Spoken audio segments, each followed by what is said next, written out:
바울이 로마 제국에 예수 그리스도의 복음을 전파했습니다. 그 사명을 위해서 하나님께서 바울이라는 사람을 사도로 택하셨어요. 근데 로마인들은 어떤 사람들이냐면은 십자가의 복음을 어리석다고 보는 사람들이었습니다. 그리고 로마인들뿐만이 아니고 바울에게 더 큰 위험은 뭐냐면은 유대인들이었어요. 유대인들은 그리스도의 복음을 어떻게 봤냐면은 이단으로 여겨서 핍박했습니다. 이런 사실로 인해서 그리스도 교회에 들어온 사람들, 교인이 된 사람들이죠.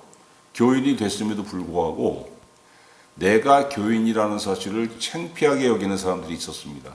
그러니까 내가 교인이 됐다는 사실이 부끄러운 게 아니고 그게 부끄러우면 안 됐겠죠. 근데 복음은 좋고 은혜도 좋고 구원받는 거 다 좋은데 교회를 다닌다고 내가 예수를 믿는다고 하니까 사람들이 어떻게 해요? 나를 핍박하고 나를 이상하게 여기고 나를 손가락질하고 욕한단 말이에요. 내가 예수 그리스도의 복음을 믿고 예수 그리스도를 믿는 자가 됐다는 사실이 드러나는 것이 부끄러운 겁니다. 그런데 바울이 전한 그리스도의 복음을 듣고 은혜 받고 교인이 되었지만 그걸 드러나는 것을 창피하는 사람들이 바울 시대에만 있었느냐? 그렇지 않습니다. 예수님 당시에 많은 사람들이 예수님을 따랐잖아요. 얼마나 좋습니까? 그 평생 들어보지 못하던 은혜의 말씀을 따라다니면서 듣고 예수님께서 이적과 기사를 베푸시는 것도 보고 그 항상 예수님과 다니면은 천국이 눈앞에 보이잖아요. 천국을 체험하고. 그럼에도 불구하고 예수님이 뭐라고 말씀하시냐면은 마가복음 8장 38절에 누구든지 이 음란하고 죄 많은 세대에서 나와 내 말을 부끄러워하면 인자도 아버지의 영광으로 거룩한 천사들과 함께 올 때에 그 사람을 부끄러워하리라 이렇게 말씀하셨어요. 무슨 뜻입니까? 예수님 당시에 예수님과 같이 다니는 건 좋지만은 내가 예수님이 좋아서 그를 따라다녀 이것을 밝히기를 부끄러워하는 사람들이 있었다는 거예요. 왜? 이상한 인간으로 볼까봐. 그 당시 유대 사회에서 이 기득권은 예수님을 다 적대시했지 않습니까? 그러니까 내가 이것을 드러내는 게 싫은 거예요. 내가 예수님과 같이 있으면 좋은데 그것을 남이 알도록 드러내는 것이 싫은 겁니다. 예수님 분명히 뭐라고 말씀하시냐면은 누구든지 음란하고 죄 많은 세대에서 나와 내 말을 부끄러워하면 나도 세상에 다시 올 때 너희를 부끄러워할 거야 말씀하셨어요. 예수님 다시 오시느냐? 오시는 거예요. 예수님 하나님께서 그리스도를 세상에 보내신다고 구약성경에 예언했죠. 그 말씀대로 오셨습니다. 예수님 이 땅에 사역하시면서 뭐라고 말씀하셨습니까? 내가 영원히 너희와 있지 못해. 나는 언젠가 하늘나라로 올라가는데 나 대신에 성령을 보내줄게. 말씀하셨어요. 어떻게 됐습니까? 사도행전 보면은 예수님 대신해서 성령이 임했잖아요. 그리고 예수님과 사도들이 분명히 뭐라고 했냐면 예수님 다시 오신다고 말씀하셨어요. 예수님이 말씀하신 것 중에서 이루어지지 않은 것 딱 하나밖에 없습니다. 주님 재림하신다는 거. 그럼 뭡니까? 지금은 아니지만은 언젠가는 예수님께서 세상을 심판하기 위해서 분명히 다시 오신다는 거예요. 이것만 지금 이루어지지 않고 있는 겁니다. 그런데 사람들은 이거는 절대 이루어지지 않을 헛소리라고 생각을 해요. 그렇지 않습니다, 여러분. 성경 말씀은 다 이루어지는 거예요. 세상은 없어져도 내 말은 없어지지 아니하리라고 분명히 예수님 말씀하셨지 않습니까? 그런데 예수님의 제자인 것을 좋아요. 그걸 드러내기가 부끄럽단 말이에요. 왜? 은혜 받는 건 좋은데 조롱과 모멸은 감당하기 힘들다는 겁니다. 여러분, 바울이 로마 제국의 수도인 로마에 가서 복음을 전파하려고 했습니다. 이게 바울의 정말 가장 큰 소망이었습니다. 로마 제국의 수도인 로마에 가서 복음을 전파하는 거. 근데 로마 제국의 수도인 로마는 어떤 곳입니까? 철학과 우상 숭배의 본거지예요. 거기엔 또 뭐가 있습니까? 황제 숭배까지 있어요. 사람들이 염려한 게 뭐냐면은, 야, 바울이 저기 혼자 가서 저게 되겠어? 저기는 어마무시한 곳이야. 바울이 가서 힘들 거야. 그러니까 딱 벽을 딱 느끼고 주눅 들고 부끄러워할 거야. 사람들이 이렇게 염려를 했어요. 그 바울이 오늘 분명히 그런 염려에 대해서 뭐라고 얘기했습니까?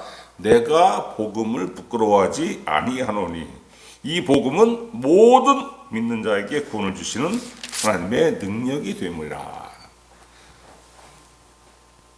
세상에는 사람들을 돈방석에 앉히는 여러 가지 방법들이 있어요. 그걸 내가 주려고 얼마나 많은 사람들이 노력합니까?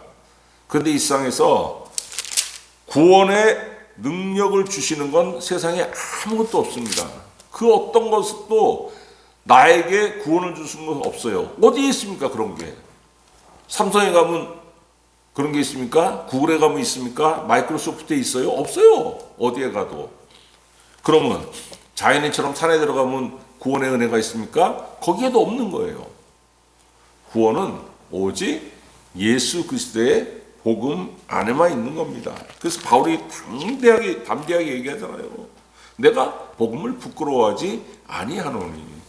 많은 사람들이 예수님을 좋아하고 예수님의 은혜 받는 걸 좋아하면서도 내가 복음을 믿는 자야 이렇게 드러내는 것을 부끄러워했지만 나는 그것이 부끄럽지 않다는 거예요. 수많은 철학자와 수많은 우상 숭배자들이 나를 둘러싸고 나를 손가락질하고 나를 욕해도 나는 그게 절대 부끄럽지 않다고 담대하게 얘기하고 있는 겁니다. 그런데 왜 교회를 다니면서도 복음이 부끄러울까요? 복음이 나를 구원하시는 은혜라는 것은 알아요. 아는데 이거 100% 확신을 못하는 겁니다. 믿었다가 의심했다가 믿었다가 의심했다가 의심하기 때문에 이거 100% 확신을 못하니까 부끄러운 겁니다. 그러니까 여러분 이걸 100% 확신을 못하면은 뭐가 있냐면은 은혜 받으면은 은혜 받지 않으면 아무 상관이 없어요. 근데 은혜 받으면은 반드시 뭐가 따라오냐면은 조롱이 따라와요. 너 교회 다닌다며? 너 예수쟁이라며? 그것도 가까운 사이에서 옵니다. 모르는 사람이 하면 방어하기 쉽죠. 당신이 뭔 상관이야. 친한 사이에서 이게 오면 훅 들어와요. 당황합니다. 그래서 부끄러운 거예요, 여러분. 복음이 하나님의 구원 능력인 것을 100% 깨닫지 못하면 마음에 의심이 일었다가 믿었다가 의심했다가 믿었다가 의심했다가 이런 상태가 반복되면서 복음이 부끄러운 거예요. 고린도전서 1장 18절 십자가의 도가 멸망하는 자들에게는 미련한 것이요 구원을 받는 우리에게는 하나님의 능력이라. 구원을 받는 우리에게 하나님의 능력인데 어떤 사람이 나를 조롱하냐면은 십자가의 도가 멸망하는 자들이 미련한 것이라고 그랬지 않습니까? 이 미련한 자들이 구원받는 자들을 조롱한단 말이에요. 그러니까 우리가 위에 있는 건데 세상에서 우리가 밑에 있는 걸로 이게 상황이 그렇게 보이는 겁니다. 실제로는 우리가 위에 있는 거예요. 구원받은 자와 구원받지 않은 자가 같이 있으면 누가 위에 있는 겁니까? 구원받은 사람 위에 있는 거죠. 하나님 보시기에. 제일 중요한 것은 하나님이 이 상황을 어떻게 볼까가 제일 중요한 겁니다. 하나님이 나를 어떻게 보실까가 제일 중요한 거예요. 근데 우리는 마음에 의심이 있기 때문에 그걸 생각 안 합니다. 아이고 세상이 나를 어떻게 보지? 왜 나한테 가장 친한 사람이 갑자기 나를 그 사람이 조롱이 내 가슴속에 훅 들어올까? 이게 더 창피하잖아, 이게. 하나님을 생각 안 하는 겁니다. 그러나 여러분, 복음은 인간을 구원하는 하나님의 힘과 능력이에요. 복음을 받아들이기 전에는 내 안에 뭐가 있습니까? 나를 사망으로 이끄는 죄가 있어요. 이 안에 있습니다. 그 죄는 그냥 내 안에 다 자리 잡고서 그냥 자는 게 아닙니다. 내 안에 죄가 그대로 있으면은 나를 사망의 줄로 올가매는 거예요. 여러분, 사람이 쇠사슬이나 로프에 묶여있다고 생각해 보세요. 얼마나 힘듭니까? 그런데 이게 그냥 쇠사슬이나 로프도 힘든데 사망이라는 죽음의 줄이 나를 부르면은 얼마나 인생이 갑갑하고 힘들겠습니까? 시편 107편 10절, 사람이 흑암과 사망의 그늘에 앉으며 곤고와 쇠사슬에 매임은 하나님의 말씀을 멸시합니다. 지존자의 말씀을 멸시하기 때문에 죄가 내 안에 그대로 있고 그 죄가 나를 사망과 곤고의 사슬로 얽어맨다는 거예요. 그런데 그때 복음이 전파되니까, 이 심령 속에 복음이 들어오니까 죄와 사슬이, 그 죄의 사슬이 풀려서 그 나를 하나님께서 구원하시는 은혜의 역사가 있다는 겁니다. 사도행전 8장 5절, 빌립이 사마리아 성에 내려가 그리스도를 백성에게 전파하니 무리가 빌립의 말도 듣고 행하는 표적도 보고 한 마음으로 그가 하는 말을 따르더라. 많은 사람에게 붙었던 더러운 귀신들이 크게 소리를 지르며 나가고 또 많은 중풍병자와 못 걷는 사람이 나으니 그 성에 큰 기쁨이 있더라. 복음이 전파되기 전에는 많은 사람들의 마음속에 귀신이 있었고 귀신이 들어와 자리 잡았고, 그 귀신들로 인하여서 사람들이 중풍병도 앓고 여러 가지 병도 앓았는데, 복음이 들어가니까 귀신들이 떠나가면서 큰 소리를 지르더라는 거예요. 왜? 증거하기 위해서. 나 얘 안에 있었어. 그 떠나가는 게 귀신이야. 그걸 사람들이 보고 알게끔 하나님께서 크게 소리 지르고 떠나가게 하시는 겁니다. 봐라, 이게 은혜 없는 자들의 실상이다.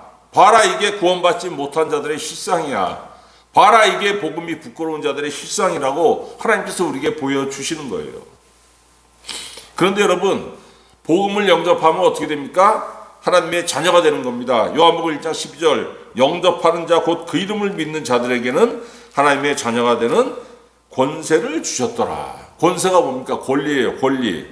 여러분, 권리가 뭡니까? 권리는 나에게 뭔가를 보장하는 힘이에요. 내가 집을 샀습니다. 집을 샀다는 증거로 뭘 받습니까? 집 문서를 받아요. 집 문서가 없으면은 그 사기꾼이 들어와서 내 집 뺏어갈 수 있는 겁니다. 그런데 내가 돈 주고 이 집을 샀다는 그 증거로 집 문서를 내가 가지고 있어요. 그럼 그게 그 집이 내 권리가 되는 겁니다. 이 권리. 그러니까 여러분, 내가 복음을 영접했더니, 예수 그리스도를 믿었더니 하나님께서 나에게 무슨 권리를 주셨느냐? 하나님 아버지의 자녀가 되는 권리를 주신 거예요. 자녀는 뭡니까? 아버지의 것을 상속받을 수 있는 권리가 있는 거예요. 자녀는 아버지의 것을 누릴 수 있는 권리가 있는 거예요. 자녀가 아닌 자, 아버지한테 고용된 자, 아버지의 모습들은 그런 권리가 없습니다. 그냥 아버지가 시키는 대로, 그 집 주인이 시키는 대로 일을 하고 그 집 주인이 베풀어주는 요만한 온종에 기대 사는 게 종입니다. 그런데 복음을 영접했더니 하나님께서 뭘 주셨습니까? 자녀가 되는 권세를 주셨더라. 권리를 주셨더라. 그랬더니 어떤 은혜가 있습니까? 나를 죄에서 구원하셔서 천국에 들어갈 수 있는 그 문을 열어주셨고, 하나님의 자녀의 권리를 주셨기 때문에 그 뭐가 보장되는 거예요? 자녀의 몫이 있잖아요. 자녀는. 종은 그런 게 없는 겁니다, 여러분. 자녀는 아버지의 몫이 있는 거예요. 부모의 어떤 것을 받을 수 있는 몫이 있는 거예요, 그게. 내가 복음을 믿었더니 하나님께서 나에게 그런 은혜를 주셨다는 겁니다. 그런데 복음을 듣고도 믿기를 거부하는 사람들이 얼마나 많습니까? 그 사람들에게 복음은 뭡니까? 심판의 근거가 되는 거예요. 마가복음 16장 16절, 믿고 세례를 받는 사람은 구원을 얻을 것이요 믿지 않는 사람은 정죄를 받으리라. 여러분, 복음은 그 복음을 영접하는 사람에게는 살리는 힘이고, 복음을 거부하는 사람에게는 뭡니까? 그를 죽이는 힘이에요. 죽이는 힘. 플러스가 됐든 마이너스가 됐든 복음은 인간에게 힘입니다. 그런데 이걸 거부하니까 어떤 힘으로 나에게 돌아옵니까? 나를 죽이는 힘. 그런데 여러분, 예수 그리스도를 영접하는 믿음이 생긴 자에게 이 사람이 뭘 합니까? 신앙생활을 하면서 말씀을 듣고 기도하잖아요. 그리고 그 신앙 생활하는 횟수가 쌓이면 연륜이 쌓이죠. 그럼 17절에 뭐라고 말씀했습니까? 복음에는 하나님의 의가 나타나서 믿음으로 믿음에 이르게 하나니. 신앙생활 오래 하고 오래한 그 신앙생활 기간 동안에 그냥 시간만 지나간 게 아니고 하나님의 말씀을 상고하고 말씀을 내 마음속에 심고 기도했더니 성숙한 그리스도인이 되더라는 거예요. 성숙한 믿음의 사람, 성숙한 교인이 됐다는 겁니다. 여러분, 성숙한 믿음이 어떤 믿음이냐? 바울이 기록된 바 오직 의인은 믿음으로 말미암아 살리라 함과 같으니라, 이렇게 이 말씀이 하박국 2장 4절을 인용한 겁니다. 하박국 2장 4절은 도대체 어떤 상황에서 하나님께서 선지자 하박국을 통해서 말씀하신 것인지 한번 살펴볼게요. 구약 시대에 하박국 선지자가 그 살던 시대에 이 유다 사회는 법과 정의가 무너진 사회였습니다. 여러분, 법과 정의가 실종되면 그 사회에 뭐가 횡행합니까? 뇌물과 권력 남용이 넘치는 사회예요. 그런 사회는 어떤 사회입니까? 불의한 사회. 강자는 더욱더 강해지고 약자는 피볼 수밖에 없는 사회. 약자는 계속 억울할 수밖에 없는 사회가, 이게 법과 정의가 실종된 사회예요. 이런 사회에서 가장 힘든 게 뭐냐면은 하나님을 찾는 사람들, 조롱의 대상입니다. 아니, 저 병신은 빨리 가서 로비해가지고 뭐 하나 얻을 생각은 하지 않고 뭘 맨날 예배당에 가서 무릎 꿇고 무슨 기도한다고 처자빠져 있는 거야 도대체. 얼마나 비웃음의 대상이 되겠습니까? 이게 못난 임금 취급받는 거예요. 복음이 부끄러운 사회.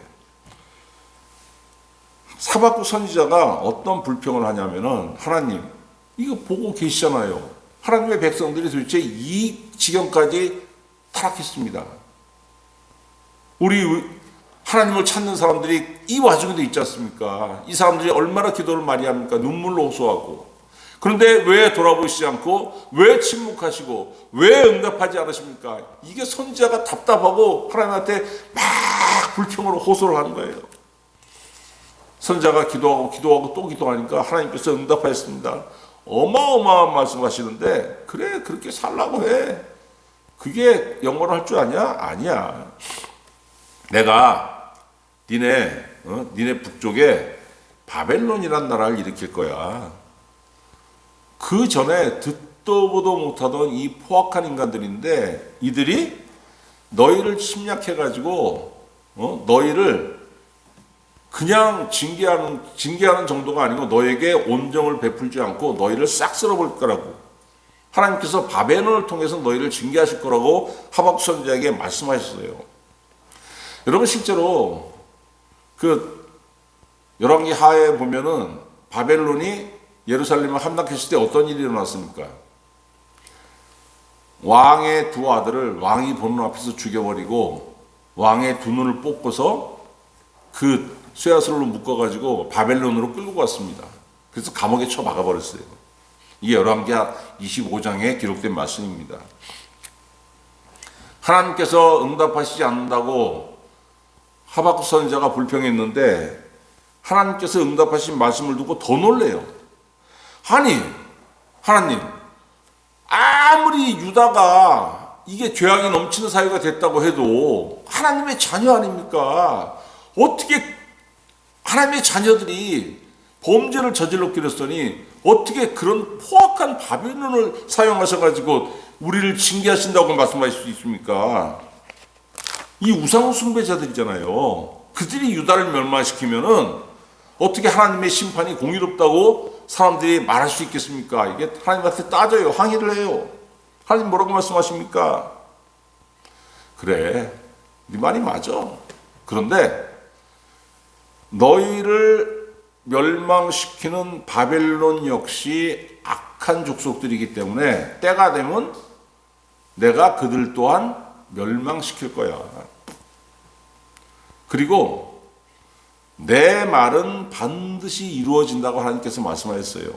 근데 사람들이 믿지 못하는 이유가 뭡니까? 약속의 성취가 늦게 오잖아요. 은혜의 말씀도 늦고 재림하신다는 말씀도 듣고, 그러니까 믿어지지가 않는 겁니다. 그런데 하나님 뭐라고 말씀하시냐면, 아니야.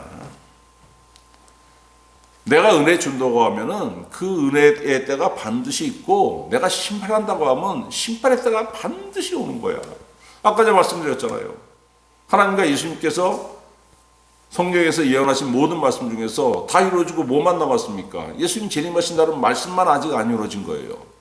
다 이루어졌어요. 성경에서 약속하신 모든 약속들이. 그러면서 하나님께서 선지자 하박국에게 뭐라고 말씀하시냐면은, 괴롭지. 내가 응답하는 그때까지 견디기 괴로워. 그럼 어떻게 살래?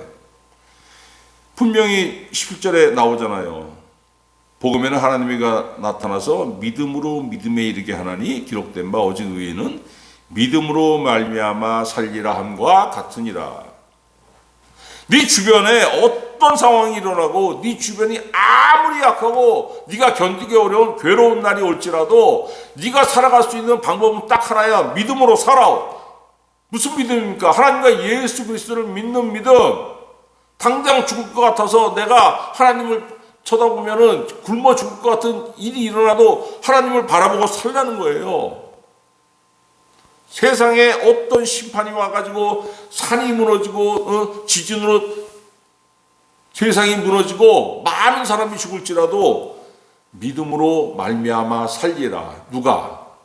믿는 사람은, 하나님의 약속을 믿는 사람은, 복음의 말씀을 믿는 사람은 하나님께서 살리신다는 겁니다. 이 응답을 받고서 하박국 선지자가 마음의 평안과 믿음을 되찾았어요. 이 심령 속에 크게 은혜를 받았습니다. 그래서 하나님을 찬양하는데 하박국 3장 17절, 여러분 다 아시는 말씀 아니에요. 비록 무화과 나무가 무성하지 못하며 포도나무에 열매가 없으며 감람나무에 소출이 없으며 밭에 먹을 것이 없으며 우리의 양이 없으며 외양간에 소가 없을지라도 나는 여호와로 말미암아 즐거워하며 나의 구원의 하나님으로 말미암아 기뻐하리로다. 이거 여러분 다 아는 복음성가 아닙니까? 무화과 나무 잎이 마르고 포도나무 열매가 없으며, 이게 다 아시는 노래잖아요. 젊었을 때 얼마나 많이 여러분이 찬송했습니까? 은혜로운데 여러분 이거 믿음이 없는 사람은 견디기 힘든 거예요. 이게 무슨 내용입니까? 무화과 나무도 없어, 포도나무에 열매도 없어, 감람나무에 열매도 없어, 밭에도 나는 것이 없어, 외양간에 양도 없어, 소도 없어, 아무것도 없다는 거 아니에요. 그럼에도 불구하고 나는 즐거워할 게 있어. 왜? 나는 여호와 하나님으로 말미암아 즐거울 거야. 신약의 용어로 쓰면 뭡니까? 나는 예수 그리스도로 말미암아서 나는 즐거워할 거야. 세상 사람들은 이게 밭에도 없고 외양간에도 없고 나무에도 아무것도 없으면은 그들은 가진 게 아무것도 없는 거예요. 즐거워할 거리가 아무것도 없는 거예요. 그런데 동일한 조건에서 믿는 사람들은 그 와중에도 하나가 있는 겁니다. 뭐? 하나님과 예수 그리스도의 은혜가 이 심령 속에 있는 거예요. 여러분, 믿음이 없는 사람은 견딜 수 없는 겁니다. 그럼에도 믿음의 사람은 나를 돌보시는 하나님의 은혜를 깨달았기 때문에 하나님을 찬송할 수 있는 거예요.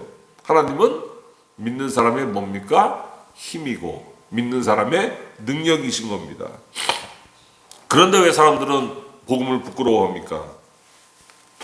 여러분, 왜 사람들이 복음을 부끄러워하냐면은 구원, 하나님께서 나를 구원하신다는 말씀, 구원이라는 말을 창피하게 여기도록 마귀가 이 사람들의 이 뇌리에 꽉 심어놓은 게 있어요. 고린도후서 4장 4절, 그 중에 이 세상의 신이 믿지 아니하는 자들의 마음을 혼미하게 하여 그리스도의 영광의 복음의 광채가 비치지 못하게 함이니 그리스도는 하나님의 형상이니라.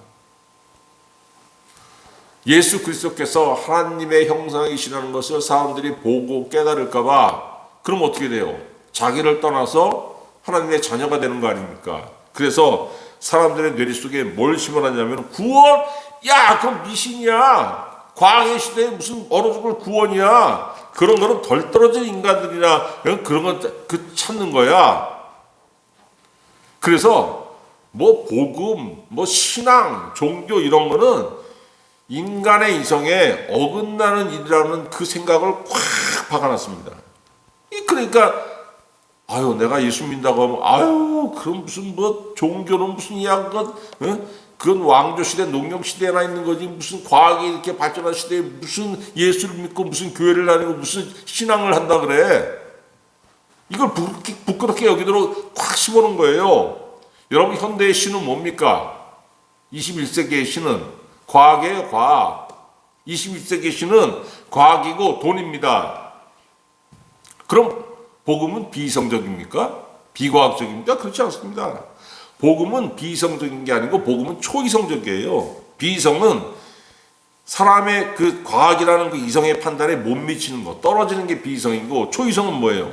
인간의 이성의 한계를 뛰어넘는 것. 인간의 이성으로는 도저히 알 수도 없고 깨달을 수 없는 저 위에 하나님이 계신 저 위의 것이기 때문에 사람이 깨달을 수 없는 겁니다. 그럼에도 불구하고 마귀가 여기다 심어놓은 게 뭐예요? 저 위에 있는 것을 저 밑에 있는 아주 저열한 것으로 보게끔 느끼게끔 그런 걸 심어놨기 때문에 내가 예수 믿는다는 것을 창피해서 말을 안 한단 말이에요. 내가 예수 믿는 것을 부인하지는 않지만은 그것을 애써 말을 안 하려고 그래요. 여러분 하박국 선지자 시대에도 신앙을 가지고 하나님을 바라본다는 것은 부끄러운 일이었어요. 예수님 시대에도 그게 부끄러워하는 사람이 많았으니까 마가복음 8장 48절에 있으면 분명히 말씀하셨잖아요. 바울 시대에도 복음을 액면 그대로 믿는 것은 덜 떨어진 인간 취급받았습니다. 뭐 지금 안 그렇습니까? 마찬가지죠. 그런데 내가 교회 다니고 내가 신앙생활을 하면서 내 신앙을 조롱하는 사람들을 상대하기가 얼마나 껄끄럽고 얼마나 부끄러울 때가 많았습니까? 그러면서 무슨 생각이 나는 왜 이렇게 한심하지? 한심하다는 생각 들잖아요. 해봤잖아요. 믿기는 하지만 믿음이 없는 거예요. 이게 말이 웃기죠. 믿기는 하는데 믿음이 없는 거. 그때는 복음이 부끄럽습니다. 그런데 바울이 17절에서 우리에게 말씀하신 대로 믿음으로 믿음에 이르게 돼서 성숙한 신앙인이 되니까 하박국 선지자가 하나님을 찬송하는 그런 지경까지 가게 되니까 뭐가 부끄럽냐면은 복음을 부끄러워했던 과거의 내가 부끄러워지는 거예요. 로마서 6장 20절 너희가 죄의 종이 되었을 때에는 의에 대하여 자유로웠느니라. 너희가 그때 무슨 열매를 얻었느냐. 이제는 너희가 그 일을 부끄러워하나니. 사도 바울을 통해서 예수 믿게 된 사람들이 그 믿음이 성숙해지니까 과거에 자신이 예수 믿지 않던 시절, 예수 믿는 사람을 욕하던 시절, 복음의 초보자일 때 예수 믿지 않는 사람들에 대해서 그 내가 믿는다는 사실을 밝히기를 부끄러워했던 그 시절을 오히려 부끄러워하게 된다는 겁니다. 이게 복음을 내가 영접하고 하나님의 자녀가 되어서 내가 신앙의 열륜을 쌓고 말씀을 심고 기도해가지고 성숙해졌더니 그 사람이 거두는 삶의 열매인 거예요. 여러분 믿음으로 사는 삶은 어떤 삶입니까? 구원의 삶, 영생이 있는 삶, 천국이 보장된 삶이고 하나님께서 기뻐하시는 삶이에요. 요한복음 3장 36절 아들을 믿는 자에게는 영생이 있고 아들에게 순종하지 아니한 자는 영생을 보지 못하고 도리어 하나님의 진노가 그 위에 머물러 있느니라. 히브리서 11장 6절 믿음이 없이는 하나님을 기쁘시게 하지 못하나니 하나님께 나아가는 자는 반드시 그가 계신 것과 또한 그가 자기를 찾는 자들에게 상 주시는 이심을 믿어야 할지니라. 여러분 우리 믿는 사람들이 궁극적으로 바라는 게 뭡니까? 참 그전에는 이것도 주시고 저것도 주시고 바라는 게 많았는데 신앙생활 하다 보면 바라는 거 결국 하나예요. 하나님께서 나를 기뻐하시고 언제나 나와 함께 하시는 삶. 이게 여러분 궁극적으로 우리 믿는 사람들의 소망인 거예요. 믿는다는 것이 부끄러울 수 있어요. 그런데 그것을 감당하게 되면은 성숙한 믿음의 사람이 되는 겁니다. 그 사람에게 뭐가 있습니까? 여러분, 믿음이 있건 믿음이 없건, 신앙이 있건 신앙이 없건, 인생에는 고비고비마다 위기가 와요. 그거 없이 평안하게 사는 사람이 몇이나 됩니까? 그런데 우리 믿는 사람들은 뭐가 있습니까? 인생의 고비고비마다 하나님께서 나와 함께 하셔서 내가 하나님의 손을 잡고 그 고비를 넘겼다는 그 은혜가 있는 거예요. 그 체험이 있고. 이게 뭐예요? 신앙인의 삶의 스토리잖아요. 여러분 인생 후반부에 여러분 신앙의 열렬이 많이 쌓이게 된 후에는 어떤 뭐 있어야 되냐면은 나 살면서 하나님의 은혜가 넘쳤어. 내 인생에 고비 많았는데 그때마다 하나님께서 내 손을 잡고 넘어가 주셨어.